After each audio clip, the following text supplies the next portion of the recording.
Yo, people, what's good? Welcome back to the New Spurs Order podcast. Make sure you follow on all social platforms, NSO New Spurs Order New Spurs Order on X, Instagram, Spotify, on all of the platforms, YouTube. You can find us. Make sure you watch us there and then subscribing to all the platforms. Make sure you're supporting all the individual members. You know, Yao, pleasure to be here today. It's just me and Yao. We may have another member jump in, but hosting duties for the first time, your boy George. But yeah, me and Yao are gonna kick things off today. Big stuff going on. But Yao, how you feeling, man? Feeling good. Feeling quite optimistic for once. But you know, as I've said to people, darkness can return at any point. You know? There was a message that was put out on our Twitter a couple of days ago where it was just a dark cloud saying, bro, like the weather can switch up in this country at any moment. So you know what it is. How about yourself? No, man, I'm all right. So I'm surprised to hear that you're actually optimistic. It's usually the other way around. I'm the optimistic one, you're the pessimistic one. But hey, both of us going into this season feeling pretty good. But let's start there, innit? Obviously, we played a game just a few days ago, and now Wednesday, Super Cup final. Some people call it Spursy, some people call us bottle jobs. But I think there's a lot of positives to take from the performance. But from your point of view, what's the biggest reflection on the game? First things first, I'd like to address some things. So last season, you know, I arrived back to my roots. Scott Hall, NSO, outsider. I was on some real club talking. This season, I'm not gonna lie to you, like I'm on some real vile stuff. Like I'm going to be calling people out. I'm going to be attacking people left, right, and center. So let me make this thing clear from the get-go. The first person I'd like to bring to the table and absolutely address and let this guy know that if he is hearing this or somebody clips it up and sends it to him, he's already been under watch, but I'm just making this very clear. His name's Jamie O'Hara. Now, I'm speaking for what I would assume would be a large portion of the Spurs fan base, if not all of Spurs fan base, with some sort of intelligence when I say this guy does not represent our club in any way, shape, or form. I don't give a damn that he played for us. He does not represent us in any way, shape, or form. The fact that Sky Sports has him on regularly, Talk Sports has him on regularly, just annoys me because I've never heard anybody who panders to the whims of others so much in my life. So Jamie O'Hara is under severe surveillance and well on Booker T. And I don't want to hear jack from Jamie O'Hara. In terms of this tag being Spursy, yeah, I know people were obviously going to throw that around because obviously we had a 2-0 lead and we lost on penalties, but either way we lost, yeah. But let me make something clear to people that, you know, don't seem to understand football. Every day want to banter and throw stuff at us and all that kind of stuff. You have to win one of the two top European clubs in cups in order to be in this competition. You can't get into the Super Cup final without winning a bloody final of one of two European trophies. So when man are like, yeah, Spursy, whatever, bruv, because certain man were telling us that their 60 minutes of throw-ins here was a great game plan against flipping PSG when we took these men to the wire and really and truly should have got it done, but that's unfortunate. And the third thing I'd like to address here is them fans, whoever they may be, Spurs fans from all over the world, that attacked Matisse Tell on Twitter and on other social media content. Listen to me and listen to me good. At some point in this season, I will be at the stadium. Feel free to talk that nonsense in my presence. I promise you, I'll happily take a ban. So let me make this very clear to you. We faced PSG. I was very happy with our performance. That's why I'm probably more optimistic because we finally have a coach and not a flipping con artist that's just going to tell us that he's done something when it's really the players that have actually done something. I'm very proud of what we did. We still need recruits because if we don't get recruits, well, we could be in trouble because we've got a very small squad.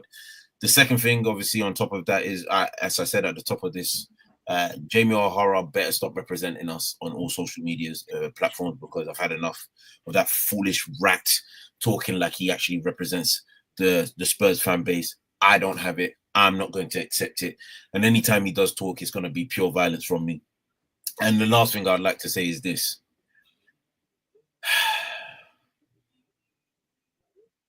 Angie's a Fasio. Yeah, we make this very clear. I think y'all got that message across plenty last season. Yeah, Angie's a top level Fasio. Yeah, the crimes this guy has committed can never be forgiven, and that's me. I hear you. I hear you. Very, very strong words. I think one of the key things that you said there is Matisse Tell. I think we all stand with him. I think that's very clear. We want to make very clear. We all stand with Matisse Tell. If you want to have opinions on his performance, that's fine. But I think it should just stop there. The opinions on the performance shouldn't go any further than that. But big up to Mr. Booker T. Tops. He's here. What's good? Good. We're good, man. We're good. We were just saying, yeah, Yao's finally optimistic. I've generally never heard Yao optimistic about a season, but now he's saying that he's ready for this year. You feel like he's in a good state of mind. But we're just touching on the PSG game, the Super Cup, the performance, the bottle job, whichever way you want to call it. For you, Tops, like, what's your biggest takeaways from that game? Like, what did you look at the game? Was you happy with the manager? Was you happy with the performance, or was the result, the biggest thing? I mean, ultimately, the result is the result. I mean, it's a final, so you kind of want to make sure that you're going into it, treating it like a final. And I think it's important as footballers to feel the emotion of losing a final, because you've also had the emotion of winning a final as well. And I think that will kind of play in terms of like how they move emotionally. That'll play a part probably as the season goes on, because now a lot of these players who were involved in that win in June will be able to know exactly what it means to lose a final and a potential cup as well. So I don't think that's necessarily a bad thing. The result is the result. Some people will say it's a glorified fight, it's a glorified friendly. Others will say, oh, it's a cup that's up for grabs. I'm kind of the opinion that it's kind of both, but you kind of have to take it with a pinch of salt, just because it is at the end of what is a long summer for PSG, and it's obviously the beginning of our season, really, as we go into the new Premier League season. But in general, I was happy. Like, I'm also one of the detractors of Ange.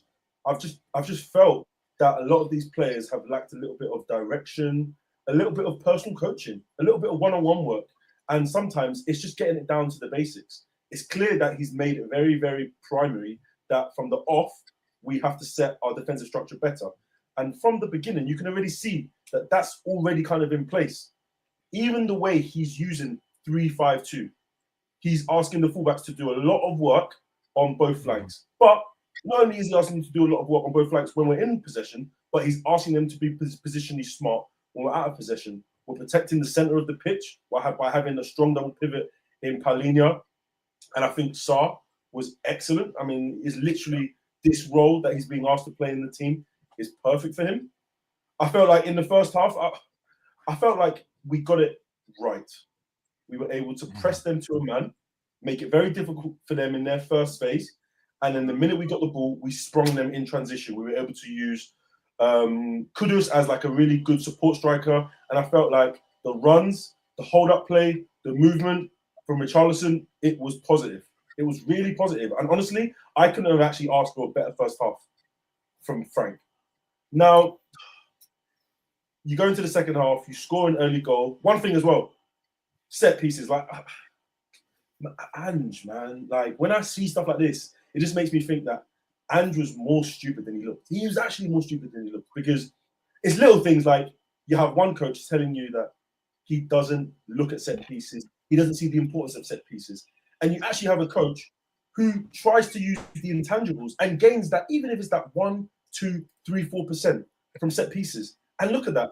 From set pieces, you were able to suddenly spring 2 goals, which out of nothing, you didn't even get them from open play. So then now you have a second half is 2-0. And this is the one thing that I have actually mentioned in the group as well, is that like the first 70 minutes, I was happy with. I was really happy with.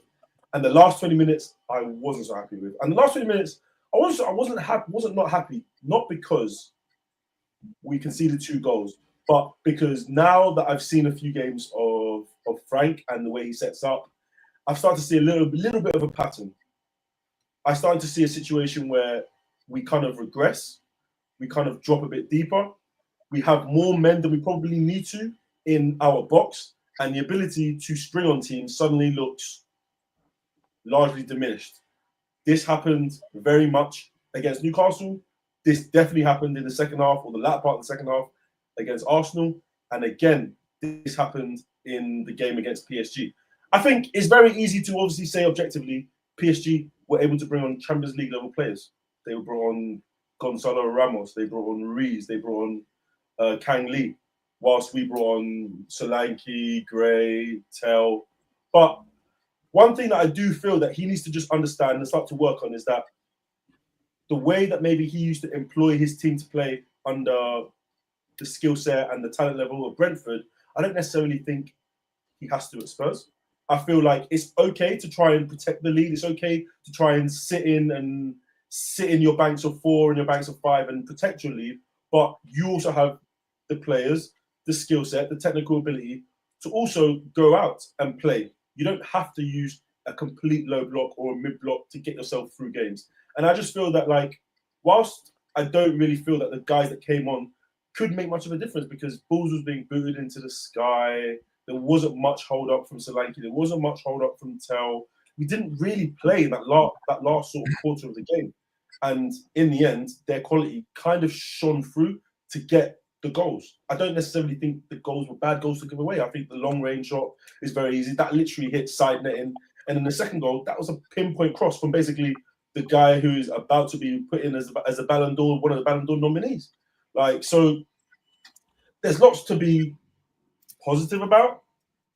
And there's also some things that I wouldn't say are concerning, but I would like to see us as the season goes on. Like I said it in the last pod with Yao and T, is that, like, I've now seen enough for me to feel like defensively, structurally, positionally as a team, we look better, we look harder to beat. But the first time that I will really see us against a low block where we are going to have the lion's share possession is going to be against Burnley. And I want to see if he has the ability to prepare the team, to set the team in a way to be able to have the ball, constantly have the ball, and be able to break a team down who we know are going to make it difficult for us on Saturday. But ultimately, I'm happy. I'm happy. Like, I mean, I'm just happy. I'm happy for us. I'm happy for the players. I'm happy for Dave. Bring back coaching, man. Bring back coaching. Just basic 101 coaching. Because Ange didn't do that. He never did that. Big facts, man. Bring back coaching. Like, that game couldn't have been the epitome of coaching and more. Any more. Like I said, there, set pieces. I will happily be set piece FC if it's going to take us somewhere. If it's going to help us win a trophy. Being set piece FC, I've got nothing against. Like, we done our best impression of, prime Stoke City, prime Tony Pulis with the Rory Delap throws. I don't know, man. We have to be honest, bro. We had Rory Danso. Rory Danso was getting in with those throws, man. You know why I'm not gonna have the whole. I know why you said it, but I'm not gonna have the, because people have been chatting most of the week. I'm not gonna have the set piece FC talk, and I'm not gonna have the Stoke thing. Yes, there were tactics that we definitely used, but the reason why I'm not gonna have it is because when you actually watch the game, or like even get a chance to watch it back, like when the ball was like lifted up to like towards Kudus and Richarlison, especially in that first half, there was large moments in that first half where we'd break down the PSG like attack, would keep the ball, like we would retain it, would get crosses into the box. Once it broke down, we'd get the ball back quickly, retain. Like, we literally, I wouldn't. You see, the thing is, when people are watching football now, unless you're moving the ball the way, say PSG, sometimes Liverpool, City, predominantly the Barcelona team, unless you're moving the ball like that, people don't think you're pinning in a team. Like, but there are multiple ways to pin a team in, and for like a good spell in that first half, especially, we pinned PSG in, and there was moments where we could have done more damage than what we did. Like, legitimately, we got the goal, but we could have actually done more damage than we actually did. And it started like we started off slow. They did control probably the first 10, maybe 15 minutes of that game. But the moment Richarlison had that snapshot, because he's just dry, but it was on target. Yeah, like the moment he had that snapshot, that was it. Like, I feel like we controlled the whole first half after that. Like, I wasn't worried about any sort of PSG attack. We nullified their threats. I know, yes, they already had a week of training and all that kind of stuff, but you know, we done what was necessary. I agree with Tops in the sense of like the moment it got to the second half and the latter stages, like the last 20, last 10, the quality that they brought off the bench against the quality that we brought off the bench really affected us. And what I mean by that is not to say that Gray, Bergvall, Solanke, and Tell are not good players to start or even come off the bench for us, but they didn't provide what Kudus and Richarlison had done for the majority of the game, and they didn't give the same sort of cover and assurance that Sarr and who came off for Sarr? Sarr and Paulinho gave us, especially before they obviously gassed out. And those four components there is the reason we concede. Like, actually, you know what? I'm going to allow it because Lee's goal was an absolute blammers, yeah. But those four components is why we conceded the late goal, because you know we just needed to not drop off from what we had been doing for a good 65, 75 minutes of that game, and we did. And that was down to the substitutions. I don't actually place that on the manager. You know, me, Tops, yourself, George, we've all played sports, we've all played football, and we know what it's like, you know, coming off the bench, and you've got to do your darn best, you know, to keep the energy levels the same. And unfortunately they didn't, and so we regressed and we conceded that which was a great goal, by the way, but we conceded, you know, that second goal and went to penalties. But I do firmly believe if it had gone to extra time, we would have nicked it. Yeah, no, to be fair, I think we could have. In the actual state of the game, we've done a lot better. But you sort of touched on it there, and we got to Papa Blankson because we have a few listener questions in here. And just whilst we're on the point of topic, you spoke about the subs and the lack of impact those subs had. Let me just bring it to Tops here. The question in particular was, if you were Frank yesterday, and what would you have done instead? It seems that Tell, Archie, and Bergvall subs didn't work, and I thought the better option would be Odebert and another defender like Vuskovic, Davies, or Junai Byfield. But also think Sarr sub should not have happened. Where are you at? What solutions do you think Thomas Frank could have looked at on the bench to just be a bit different? Because obviously the ones he did make ultimately just weren't good. They had minimal impact. I think it's a difficult one because unlike other teams in the Premier League, we actually have a game on Saturday as well. So there were lots of other teams who didn't play midweek. So we kind of have to take into account the squad and managing people's minutes. Oh, I think could Paulinho, these man, I think Bentancur as well. Sorry, Tops, you cut out. Could you just go back over that? Was right. I don't think it was a pause. Sorry. I was saying I don't think Sarr, Paulinho, Bentancur, Kudus coming off was necessarily a bad thing, because I feel like these guys needed minutes protected for the weekend. And honestly, at 2-0 up, 80th minute, I don't know, man. You'd kind of hope that like there would be no need for them to really stay on at that point. We were trying to manage the game as best as we could. In terms of like the actual substitutions, it's a difficult one because I feel like Gray, he was the last to come back to preseason, so he's catching up on minutes. I feel like Solanke's only played 45, so he's also catching up on minutes. So these guys might not even be up to speed.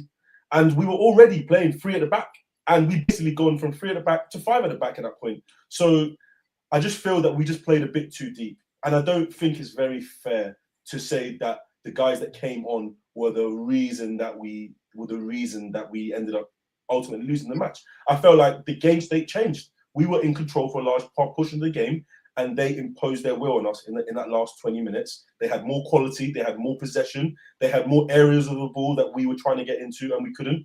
And we didn't do our best to retain possession, or even when we did, at least move into any sort of transition. It was just literally hit and hoof. And to be honest with you, on another day, that works. But it was just unfortunate. I just feel that like Frank has to look at a different way of potentially managing the game. Yeah, arguably, Solanke and Tell definitely could have held the ball up a bit more. I don't think there was that much more that Gray could have done. Gray was kind of working. I was watching Gray in that second half, seeing the positions he was taking up, how he was pressing, and there was not that much he could really do because there was so much ball movement, so much possession from PSG in that sort of last 15 minutes. So I just think it's a bit. I think it's a bit disingenuous for people to pick on specific players because everybody, like you guys played the game. You know what it's like. You're winning the game 2-0. You're trying to manage the game. Sometimes you're out on your feet. You just kind of want to just manage the game, see it through, keep it tight, make it difficult. And look at the goals that they scored. Like sometimes you can put your hands up and say these are good goals. That's okay. Like. And then I feel like that's very reflective of like the Bayern game as well, because when I watched the Bayern game, I was like, our defensive performance has actually been good. But then they bagged 3 goals on the edge of the area, bang, bang, bang. And you're just like, yeah, we lost 4-0. But I thought we defended good for large parts of the game. And even the goals they scored were sort of like, yeah, you could have, players could have pressed out of the area and done a little bit better with their positioning. But they are unstoppable goals in that sense. And I feel like, apart from the second one for PSG, that first one, we done really good to defend. And you couldn't really stop what Kangin Lee done there. Like he got the ball in the edge of the area. He found the corner. Like what more else could you do? Yeah, there? Lee's goals are blammers. Like there's anybody that tries to like you can on another day that goes over the bar, goes wide, or it hits a player, goes out for a deflection. But it's an absolute blammers. There's nothing you can really do about that. I don't agree with my brother on saying it's disingenuous for those 4 players because remember the game state had changed, correct? Yeah, but we were turning over the ball right back to them. So, like, if that's the case, if we are turning over the ball, which happens, you have to provide additional help on the defensive side. So, what I mean by that is, I remember there was one possession of play where Solanke had lost the ball, and I know he's only played 45 minutes of game time, so he's not match fit, but he couldn't get back. Like, and where we've played sports long enough, people know the first thing any of your teammates are going to say when you lose the ball is win it back. Yeah. So there were at least where I can tell is there was, it led to a stupid foul, but such is life. There was a possession of play where he had lost the ball and PSG had it on the edge of the box. He tried to, step a march in front of the player. He fouled him and it led to a free kick. But if he had nicked the ball, we would have been off to the races. Do you get what I'm saying? So that's okay. In that sense, I understand that. Okay. Yeah. So for me, like, Lee's goal was ridiculous. The second goal, despite listen, from a striker's point of view, that is a bloody sick finish. Yeah, because man just glanced it. But there is one player I am going to blame for that goal happening because in my eyes, I know he's tired, but he saw the whole thing unfold. And that's Mickey van der Ven. Yeah. Spence has 2 players. He has the one in front of him, and he has the blindside run from Dembele. Now, people can argue and say the midfielder's got to follow. I'm like, I hear what you're saying, but when you watch the actual action, Mickey's watching. Yeah, he can't see what's going on behind him. He's only going to hear like his teammates probably giving instructions like step up or whatever. In that kind of moment, especially with that length of time left on the clock, you go and close that man down. Like, don't let him get the cross in. Shout at Romero to cover you. You go straight out there. He has to either beat you to the byline or you clear it out for a corner. But what he did is he held the line, and that was it. The cross was. I don't know. When I looked at that cross, I don't know about you guys. Yeah, I thought Romero was faultless as well for a lot of the game, but. When I look, that cross seemed all too familiar for me. Like we've seen that happen so many times last season.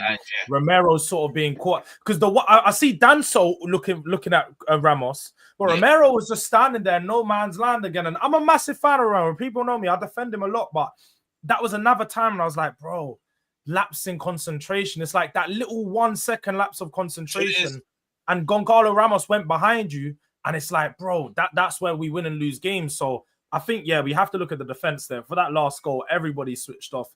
I think it's very unfair on Jed Spence. When you talk about his defending for that whole game, he's dealing with the 1v1 of some of the best wingers in the world. Wrap them both up. Well, he got 2 new prisoners for Jed Spence Penitentiary. That's what I'm saying. KK and Doué, them man are new prisoners, bro. Them man, they walked right into that one. But early on the H ring, orange attire. Listen, no, Spence can hold his. I was really disappointed. When I think about that last goal, I'm really disappointed in more Mickey, because Mickey's not that type of defender. And what I mean by that, he's not the. If you put Romero in the position where Mickey is, this is going to sound mad. Romero goes out to Dembele. Yeah. He charges him. Like he runs at him. I'm not saying that the outcome wouldn't be the same, but I'm saying in that we saw it against Leicester City. First game last season. I feel like you're splitting hairs now, because Dembele is a top level player who can go on left or right. So either way, bro, you try and put him, you try to charge him, he could blow past you. You can put it into his left, he shifts onto his right. He shifts onto his left, he shifts it back into his right, bro. Like, come on, man. Like, I'd rather he gets in the nicest way of putting it, I'd rather the defender gets twisted up in that moment than Dembele, who has quality passing. Like, he can whip an excursion. Once I saw him wind up, I was like, he's got acres. Like, there's nobody around him. Mickey tried to cut it out, didn't get there. Romero should have dropped along with Mickey. They didn't. And Danzo was the only one there. He was the only one there. And I felt sorry for him, because it becomes one of those things where you're looking at your players like, where is it? But the one thing I will give these guys a bly on is, and this is why, like, I know people are like, oh, you man are talking highly of a loss. Yeah, a loss on penalties, whatever, bro. We've never seen this team do a 3-5-2. Never. Like, even when the formation came out, I was like, I don't know what he's playing, because it looks like a 3-5-2. But you had BT Sports, Discovery, whatever they call it nowadays, having it as a 4-3-3 with Spence as left wing. Like, for me, it is a breath of fresh air to know that this coach can change the game mid-game. Like, we don't have to stick. Like, I know we play 3-5-2 for the majority of the game, all of the game, whatever. But the instruction, the tactics, how we don't use certain things, quality. Listen, but the job's not finished, because since Wednesday, I've been just really quickly on that, yeah, because we spoke about some of the changes, and this again coming to another question that we've had in regarding the missing of, I like to call him Balloon Dior at this point, because he's definitely not serious about football. Turning up late, we obviously saw the news prior to the Super Cup. Bassuma's been disciplined yet again. Another manager, another problem. A player who many of us thought were going to be seeing away from Spurs, potentially being worked on a move. Seems like he's prized himself out of a move, because everybody can see that he's unserious. The question in particular was, at this rate, we're seeing outgoings happening. Do you guys realistically see, who do you realistically see getting sold from the club? I feel like Bassuma is a lock after the recent news. Do you guys think, for one, for my question, do you think Bassuma could have been used in that game? But two, do we think Bassuma is going to stay or go? And who else do we think we could see go on the outgoing side of things? No, of course he could be used. Like, I think when he's used in that 6 area and he is placed and positioned correctly, he absolutely can be used. Like, we saw in the away game at Frankfurt, he was great. We saw at the second leg against Bodo Glimt, he was great. And we saw in the second half against Man United in the final, he was great. When he's asked to cover small areas and do the defensive stuff, he can do it. But he can't do it if he can't turn up to work on time, bro. And not only does he not turn up to work on time, he doesn't turn up to work consistently. Like, how many times does he want his boss to allow him if he doesn't turn up to work on time? Like, I can't hear it, man. You're a professional footballer, bro. You have all the means, the power, the finances to just turn up on time. People can literally feed you. They put the clothes on your back when you're at the football ground. They put the shoes on your feet when you're on the pitch. Your job is just to turn up on time. If you can't do that, then you don't deserve to play. So this notion of, he would have done a great job. Of course he would have done a good job. He's not a scrub, but he's also not very serious. And for me, he has to go now. Like, what we're saying here, man, like, we can't keep holding on to these players who have some level of value, who have Premier League experience, and nobody can tell me that he can't go and play for like a Brentford. He can't go play for like a Bournemouth, a Crystal Palace, a Brighton. No, I'm sorry, he can. He he is more than capable. And I think today, I saw Liverpool selling Ben Doak, who I don't even know who the fuck this guy is, for like 25 million. And we're here fighting on the line to try and sell Bassuma, who is actually a seasoned professional. He's not 30. He's still got some miles in his legs, and he could definitely do a job for some other teams. I just think that we're just very bad sellers. We just don't sell very well. We don't market these players very well. And I feel like we've created an environment at the football club where players don't feel they need to move on. If they move on, they're just like, well, I'll continue earning my wages. I'll continue training and doing my thing. But it's like we are at a moment now where these players are holding us back. We need to just move them on. And I'm all for paying players out and stuff, but I think out of the principle, we need to get some money from these guys. We need to get some sales from these guys. And he is the person, in my opinion, that should be at the top of that list. Should have been, had to be, I feel like, because when you even talk about quality in the midfield, I feel like for me it's surplus to requirements. Like, yeah, we probably could have done with his profile on Wednesday because, we had 2 kids on the bench and it's a big game. You probably didn't want to have Bergvall and Archie Gray, coming off and having a lot of pressure on them to perform. Probably someone like Bassuma would have been needed. But even then, when you talk about across the season, I'd say Bassuma for me is down there with Archie Gray in the pecking order. Like he's really not ahead of Sarr, Bentancur, Paulinho, or Bergvall. So he's definitely surplus to requirements for that. And when we talk about the one player that can bring in some type of money, we would hope that it would be Bassuma because we haven't got a lot of players available. We just brought in 15, 16 million for Højbjerg after so many years. Like, how can we not get in and around the same price for Bassuma at this point? Seems to be crazy. But he has been confirmed that he's back with the squad. He's going to be in the squad tomorrow for Burnley's game. But before we get around to that, let me bring it to you. Is there any other players that you think we need to sell? Yeah. We need to get rid of the 5th member of the Beatles. Man hasn't performed since 1961, bro. What are we doing here? And we need to get rid of Solomon. We need to get rid of Solomon. We need to get rid of Dane Scarlett.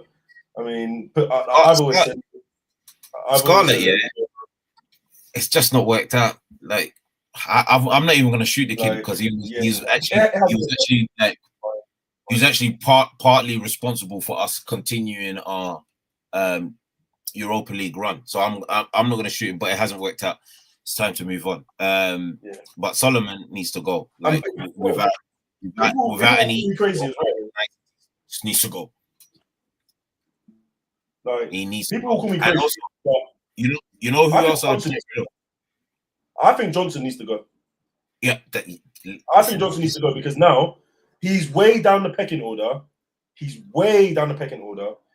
have a guy who's still young, who has clearly scored goals in the league. He's won a European trophy, but he is 4th, 5th, 6th option now in the group, and you still have some level of value that you can get from him. If he's happy to sit on the bench and get chicken minutes, sure. But if someone says, "Oh, I'll take him off your hands for 20 million, 25 million," there's absolutely no reason why we shouldn't be doing that, no? Well, listen, I'd sell him yesterday. Like the only thing that I will say about him is that what's frustrating for me now is that when I look at the goals, we don't have any goal-scoring wingers, guys that we can suitably say, discernibly say that they will guarantee us goals. And the only person in that attack really that we can really like bank on is Johnson. So it's just like someone will look at it and be like, okay, if you sell him, you've already lost Son, you've lost Kulu, you've lost Maddison for the season. All these kind of guys are just putting up all the numbers for the team. The minute you lose all of them, where are you feasibly seeing those numbers? And I'm of the opinion as well that like sometimes people are, oh, with this player goes, you lose the goals and the team will suffer. But no, the team will make a way. They will find a way to get those goals. They will find a way to build themselves up to be able to score and create. And actually, I feel like we have lots of players who are capable of doing both. They're capable of doing both now. I fully agree. I'm not with the whole, so that these players go and you lose your goals automatically. Like I remember when obviously Kane got sold, people were like, yeah, you're going to lose 30 goals a season, blah, blah, blah. And I was like, we'll be perfectly fine. And if you go and check like how many goals we've scored in the 2 seasons that Kane hasn't been here, like it's clearly shown that we've been capable of making up for the goals that we've lost in a sense from him.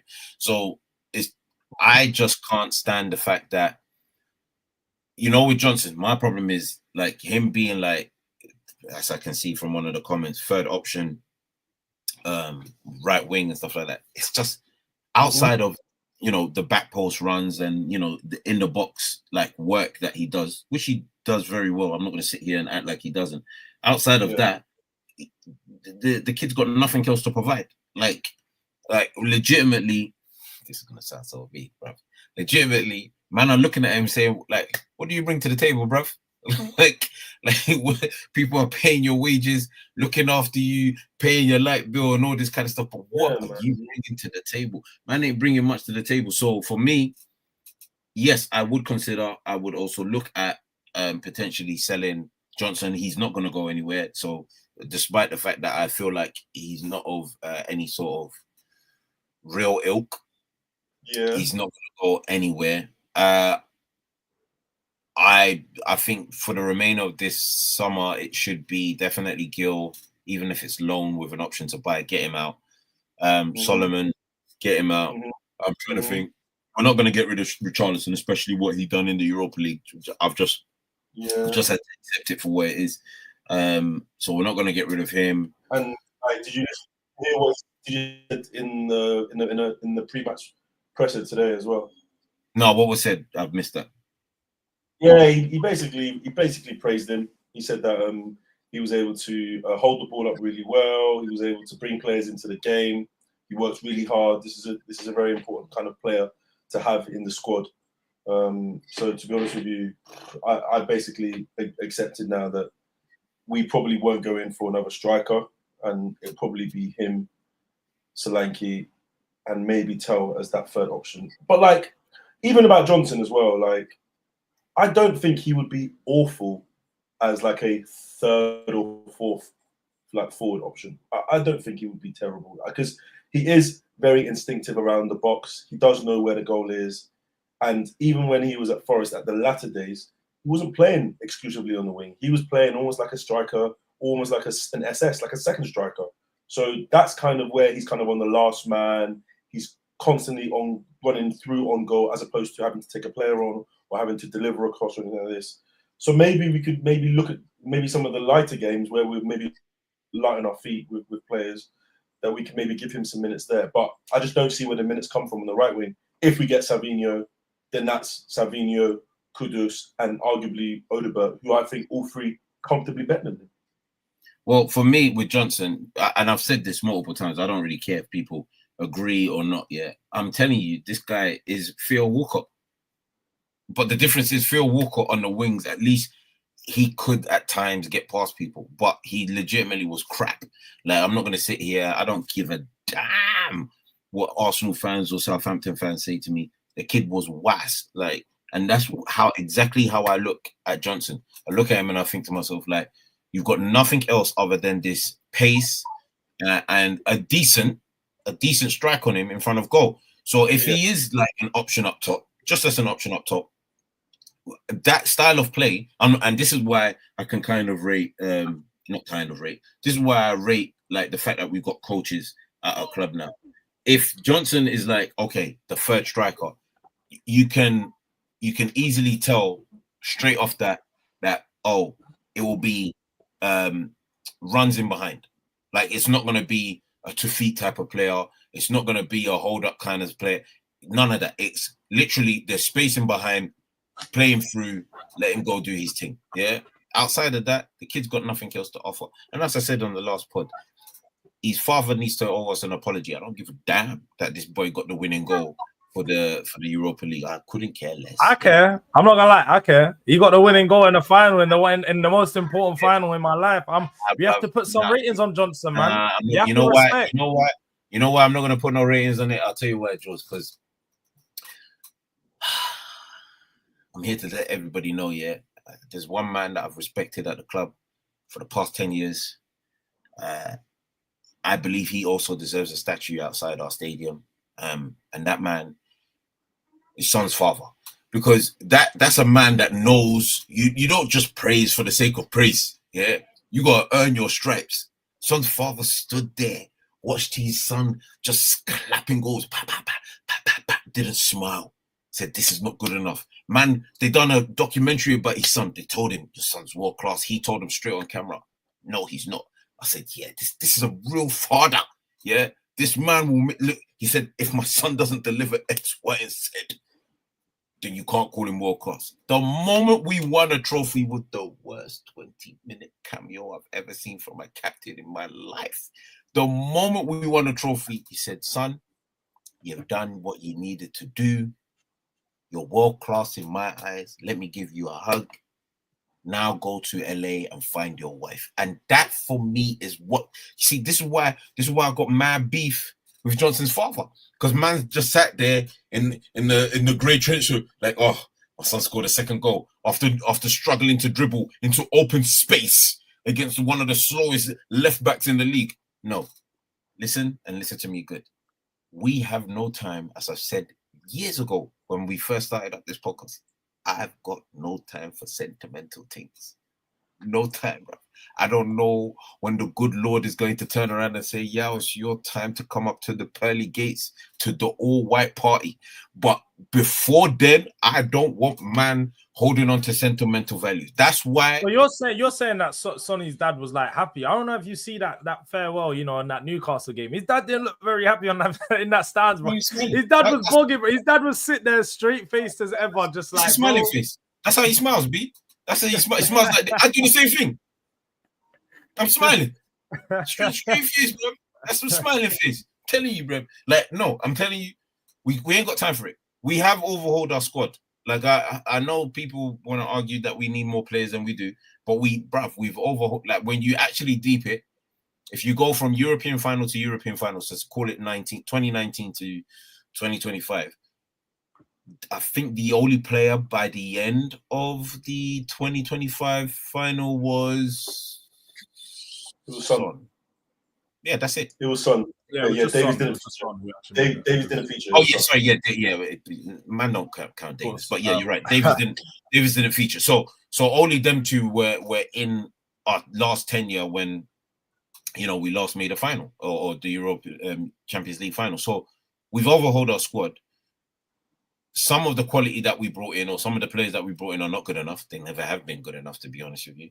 And for me, this is pivotal. Like, we're having another sliding doors moment. We just seen a very good performance. Very close to having that sliding doors moment. And do you know what? Yeah, I was going to bring it on to that because obviously before we go into the Burnley stuff, transfer window, Kudus and Paulinho, Takai, well, we're not really going to talk about him because he's young, but Kudus and Paulinho in. And this links in another question that someone from the outside, big up to the listeners that I dropped some questions. Big up to everyone inside. Make sure you drop a like on the stream if you're watching on the YouTube. If you're watching on X, just let us know some of your comments. Give us some thoughts, some questions. Drop it in the chat. But this is another one because regarding some incomings, we've obviously seen the links to the likes of Savio. We've seen the links to the likes of Eze. And you talk about sliding door moments. This could be a sliding door moment for us where we actually have a very strong transfer window. For me, we signed those types of players on top of the ones we currently already have. This could be one of the best transfer windows we've had in God knows how long, 20 years, 25 years in the Premier League era, from my knowledge anyway. The question itself is, what do you think? In what ways do you think Savinho would improve the squad? But also, is there any other areas of the squad you were focused on improving? So I'll throw that at both of you, whoever wants to take the question. Savio, Eze, what's the thoughts on those? And is there any other places you'd like to improve in the squad? Yeah. Get both. That's important. Sign both of them. It improves our attack.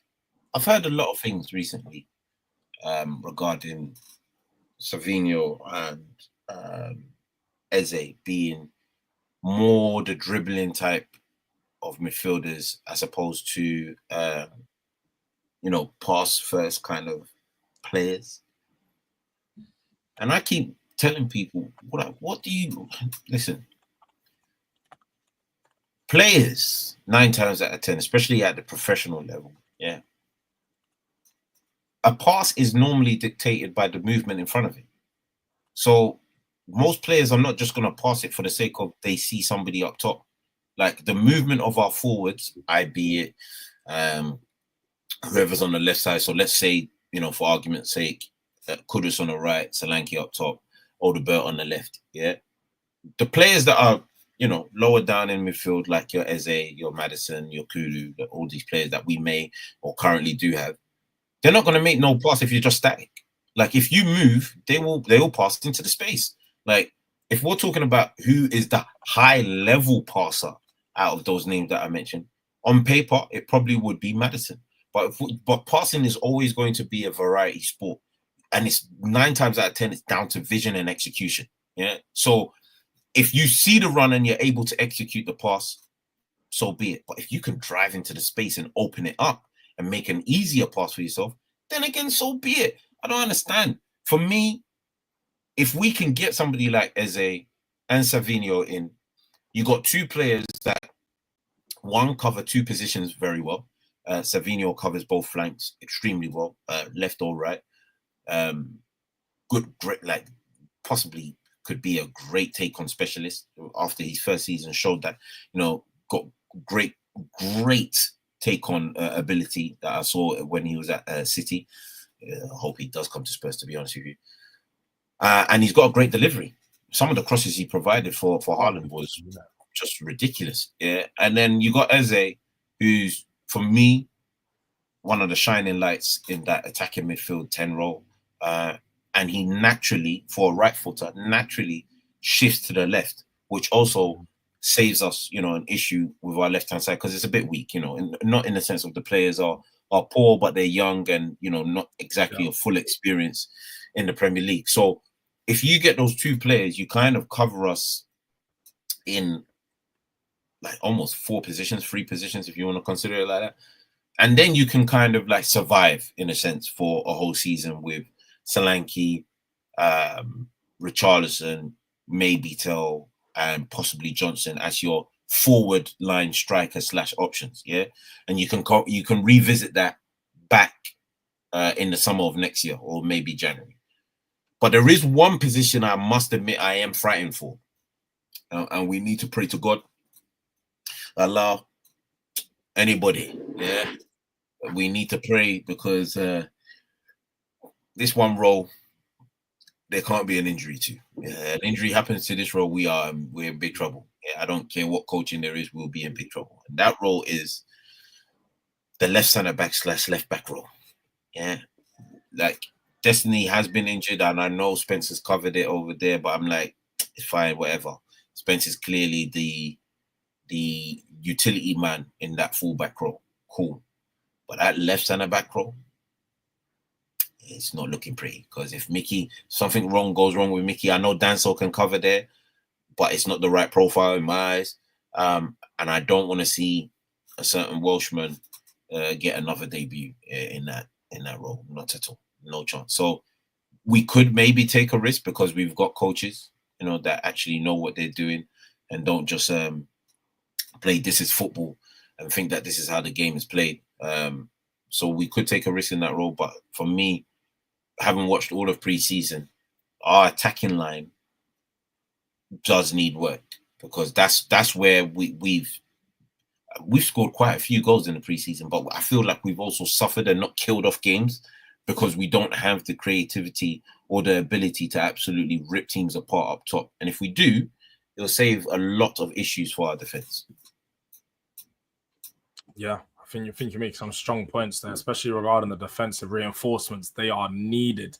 And look, I'll bring it to tops first because obviously it seems like our chairman and Thomas Frank are both very keen on those forward areas, which is the biggest problem at the moment with the current crop of players we have. But is there any other positions away from the Savio and Eze players that you'd like to focus on, or you just like bring me those 2? I think the squad's in a decent place. I think for sure, those 2 would, I think, make a massive difference. Had you had them in the game against PSG, you would see a massive difference, in my opinion. Not only are they players of real quality, but they're also Premier League proven. I wouldn't say proven, but they have a decent amount of Premier League experience, which I think is a massive, massive plus. Those two positions, in my opinion, would go a long way. I feel like the 10 position is absolutely imperative that we actually have. Doesn't even have to be a like for like signing, but it can be a player who can play in that position and is comfortable in playing in that position. And I think having someone who also provides a little bit of a different quality in his ability to dribble, he's quite quick, and he's a goal scorer per se, in Savinho is a big one. I think way down the list, I would probably say the three positions I think we need to kind of be thinking about is a ball playing, volume passing six, pass first six, a left centre back who I think can probably operate as a left back. I would say a striker, and I would say a goalkeeper. That's it for now. But I mean, if we got those two in for now, I'd be happy to work with the squad. I think we could put ourselves in a position to maybe do something this season. I think if we were to get maybe 4 of those positions, I would be like, there's enough for us to even be able to challenge.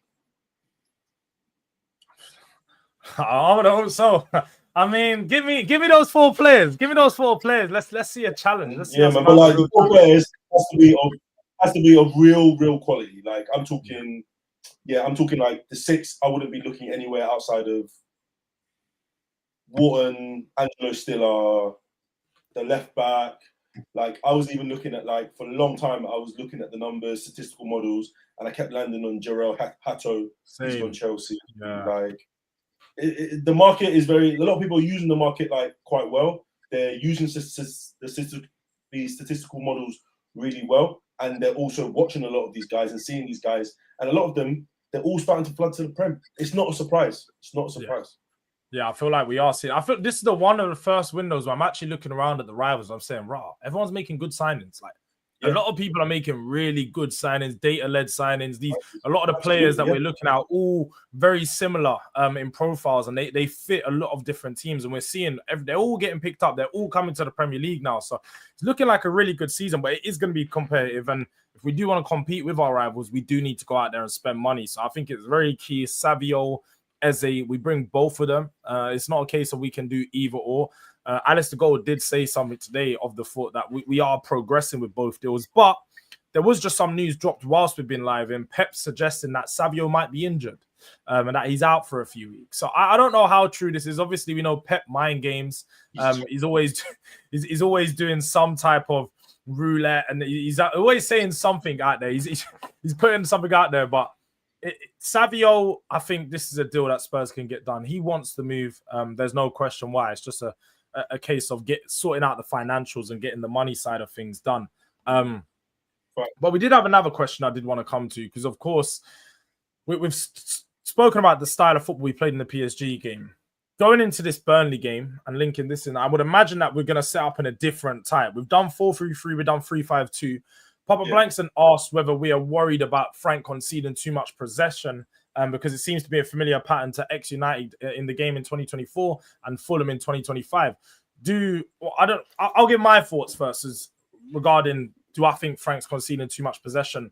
I'd say that Frank is tactically adaptable. I think for me, whenever I looked at Frank, he's more of an attacking manager than he is a defensive manager. Like, his teams are very defensive, but if you know him from Brentford and you know what he actually wants to build there, it has always been attacking football. In Championship, he had, the Watkins and Bromo and Mopai, Benarama, Tony. He had just a litter of attacking players that he always got the best out of. They all made their moves elsewhere, but he continued to make them a dangerous team that would just score high numbers of goals.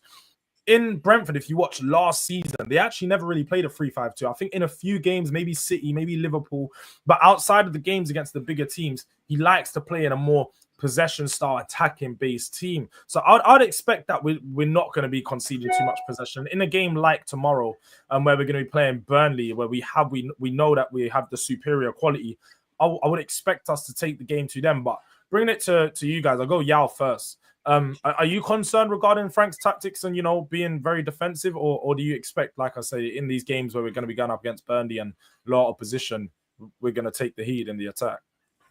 I'm not concerned at all. I'm not concerned at all. All you have to do is go and watch what we did in pre-season. Like when we had the, outside of the games where we might have been like a bit poor as a team, When we came up against teams that we should have been dominating or beating, we had, large possession of the ball. We passed the ball more than them. We had more shots on target.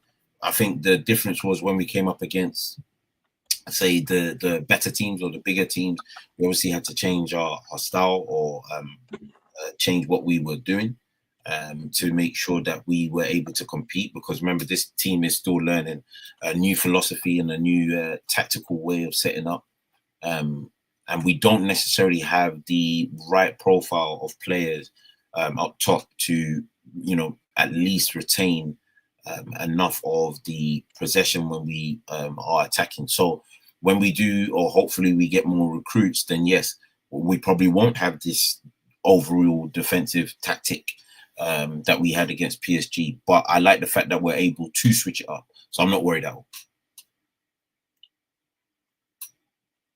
No, I'm not worried as well, man. I think when you're looking at this, we got to change it up, and we complained far too often last season. Well, even not just last season. I remember under Conte, when Mourinho our managers are so idealist to their own model and their own style of football that it needs to be this way, and if it's not this way, it doesn't work.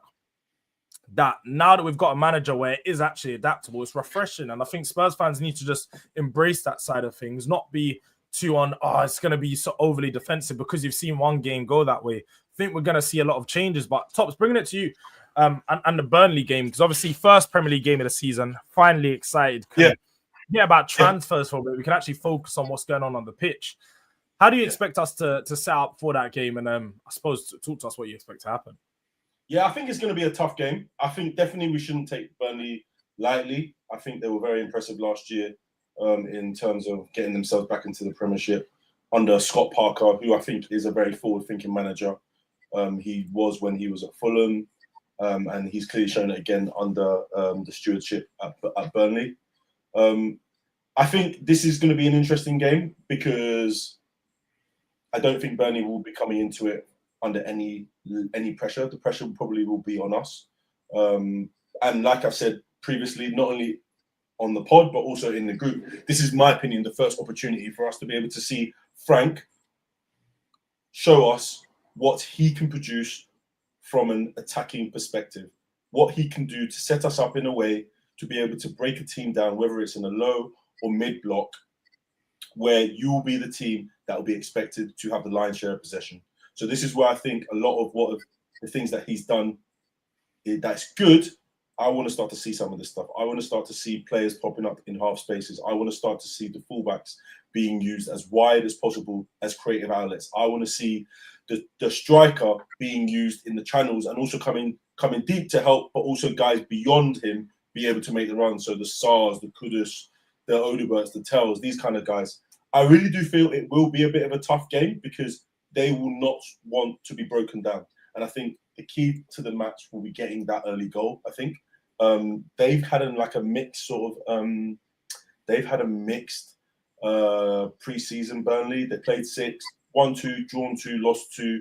And when you look at their team, they've got lots of players that are littered with lots of championship experience, some Premier League experience, and some just fresh, So they've got Kyle Walker, who can play right back or right centre back in the back three. They've got Dubravka. They've recently signed Ugo Chukwu. They obviously have Edwards, who used to be in Portugal and Spurs. They have Hannibal, who used to be at Man United, and he's been playing at 10. So there's lots of players that they can probably call on to kind of perform for them this weekend. Like, they usually set up in a 4, but having looked at the last few games that they've played, I think against us, they will play in a back 5.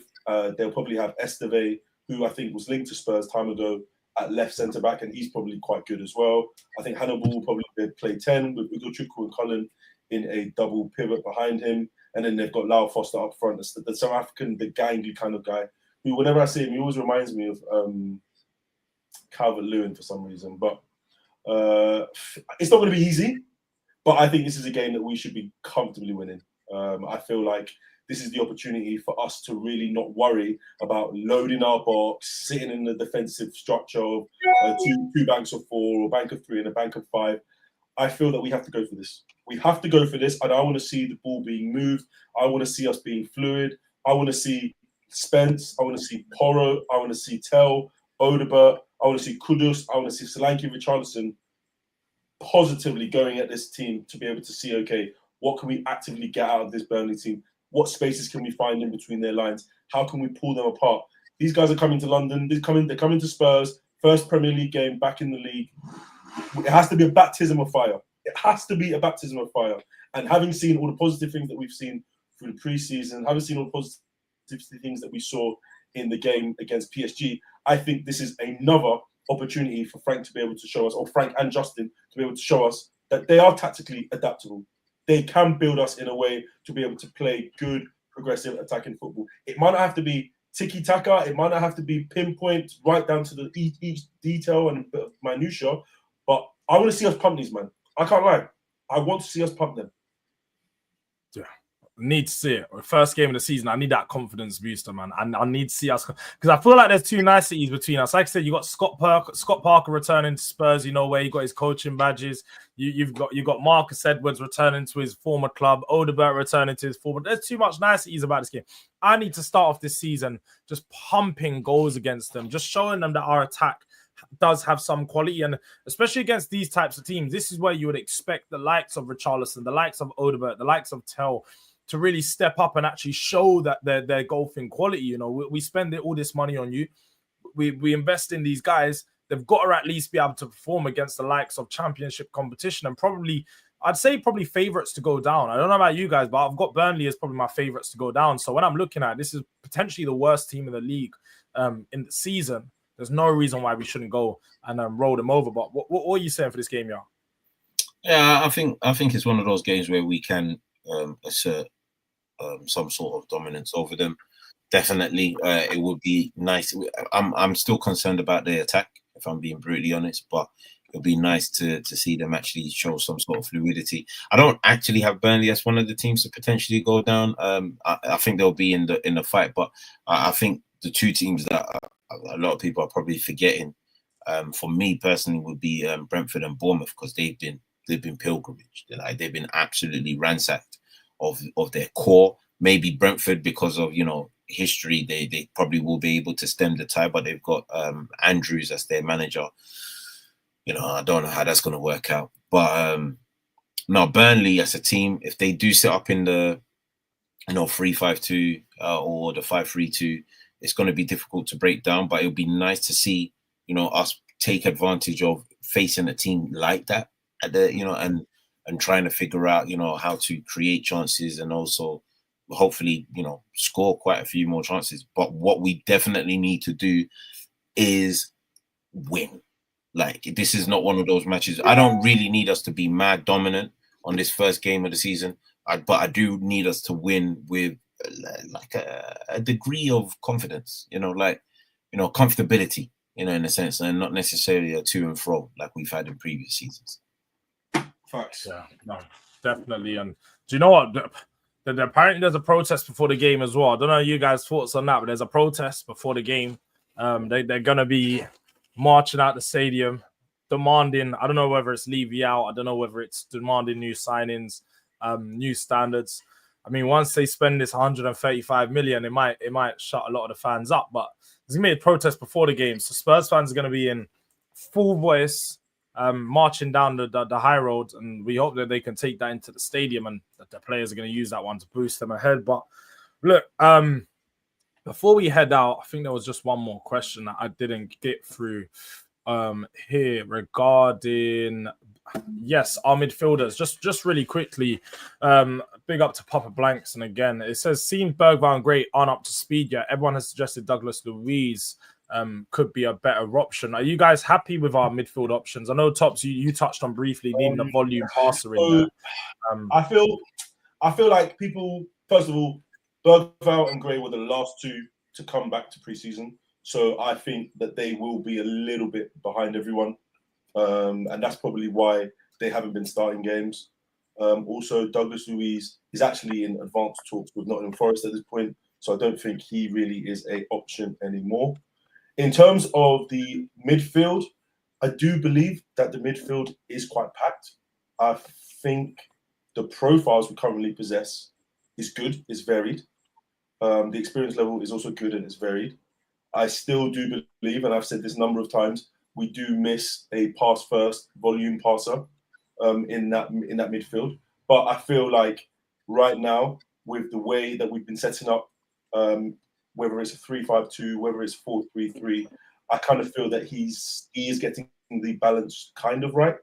And I think having a destroyer in there in Palhinha is good. Having a box to box in Sarr is very good. Having a ball dribbling or ball carrying box to box in someone like Bergvall is very important. And having just consistent eights like Bentancur and Bassuma is also very good. And also having creative guys like Maddison and Kulu. Obviously they're injured, but having them in. So I feel like there is a nice balance. There is. We do have the luxury of having lots of decent players in midfield, but I feel like we're just missing one or two. And honestly, I also feel that we're missing maybe a superstar midfielder, someone who will not mind taking the game by the scruff of the neck or controlling the game in the way that we need to. I feel like right now we have lots of potential in our midfield. I feel like there's a high level potential in Gray, high level potential in Sarr, high level potential in Bergvall. And they're backed up with lots of experience in Palhinha, in Bassuma, in Bentancur. So it's about getting the balance right. And I feel like because he's adaptable tactically, he's kind of the right person to be able to do so. I would be a little bit worried if it was Ange in this position, because I feel like Ange put a lot of these players out to dry. It was often a wrong profiling of X and O's on the board, putting squares in round holes, and I feel like he also left a lot of players out to dry in the sense that they would often be on islands way too idle. There would be lots of spaces that they would be having to cover, lots of players they'd have to be kind of running after, and it didn't help that the fullbacks were always so far ahead. So the centre backs really had a lot more work than they needed to do. But it feels a lot more balanced now. So I'm kind of happy with where we are now. Like I said, I obviously want more. In my opinion, Wharton would be the piece that moves us to the next level, in my opinion.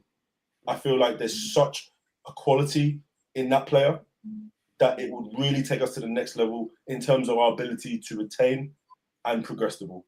But for now, I feel like we have enough. I don't really feel like I think at first I was a bit harsh about what I said about Palhinha because I just felt that he was the wrong profile. But actually, having seen the games that he's played and looked at how we're using the squad, it feels like that's probably the best kind of profile that will balance the current midfield like profile or profiles that we currently have. Yeah. No, I have to agree. I think Wharton, it's tough because I'd love Wharton, but I think if we didn't get him this window, next window, there might be too much competition for him. Because that's when you might get in the lot of the bigger clubs coming in. And maybe if we put present the project in the right way and we have a really strong season, we might put ourselves in a strong position. But also negotiating with Crystal Palace, we're probably seeing how difficult it is with Eze currently. We're going to have to stump up a hefty fee to try and get him away from there. So it's going to be 100. We have to definitely put up a hefty fee for him, man. He's going to be like, if I'm looking at how midfields are currently sort of setting up right now, Liverpool probably want a player in that ilk. I think Man United are desperate for a player in that ilk. I think Bayern are desperate for a player in that ilk. There's a number of teams. I'd arguably say Real Madrid are desperate for a player in that ilk as well. There's a number of teams. If he has a good season and the World Cup coming up, there's a number of teams that will be looking at him, 100%. And what about? Go on, finish. Go on. No, I think from what I've read, that he said to Palace, I want to stay and see the season out, but I want us to have something in place for me to possibly move on next summer. Yeah, I think you're definitely seeing how it's moved with Guehi, Zaha, Zeze. Like, he's going to need a release clause of some types. But what about, and obviously, just before we end up, we obviously spoke about Adam Morton profile and needed someone of his profile. What about doing what Crystal Palace done, going to the Championship and getting a player like Hayden Hackney? Would you be for that? Because that's, can't lie, from what I've seen, he looks good. It's a similar type of profile, deep line playmaker, volume passing type. He's younger. His body's obviously a bit more built. He's 23. He's growing into that age. I think he's ready for Premier League football. I just don't know if he's ready to take that jump to the Champions League. But would you be against doing something like that? Yes. I'd be against. No. Because he's someone that we looked at before as well. But again, in my opinion, he's good, but he's way too much. He profiles way too similar to like a Saar, a Bergvall, or Bentancur, in my opinion. He's more of a running eight. I think he can probably play that role as a deeper line six, deep line playmaker, but I would say he probably profiles more as a running sort of attacker in terms of his positioning. But again, Championship players, it's a difficult one to judge because there are some players that really, it's funny, there are some players that really do make the jump and make the jump look easy. We're talking Wharton made the jump look easy. We're talking Reece James made that jump look basically like nothing. We're talking, who else was I thinking about the other day that came from the Championship that made it look very, very easy. What's his name? It's come from me. I feel like given the opportunity with these young guys, the jump is big because you're essentially playing men's football under the age of 21, whatever it is. But you kind of need to see them in an environment where they can possibly be supported, and you don't really want to throw them in. Arguably, you even look at Wharton last season. He was good, and there were some games I was like, okay, I can see maybe there are some deficiencies in the armor. But again, sometimes you need to give these guys the chance to see if they fly and if they don't. Some of them, most of them, don't. But there are some that you can catch, and you're like, okay, you know what, these guys look good. I don't know. Well, yeah, what do you think? I'm only against it because I don't think this is the time period to be going in for somebody like Hayden Hackney. Like we need people of experience. Maybe we could go for Hayden Hackney next year, but not this season. That's why getting somebody in like Paulinho, trying to get somebody in like Eze, who's been in the Premier League for X amount of years and shown that he's coming into. Like, Eze, Olise, these are kind of guys as well. Yeah, that you've seen in the Championship that can clearly make the jump, and they're capable. More than capable of making the jump.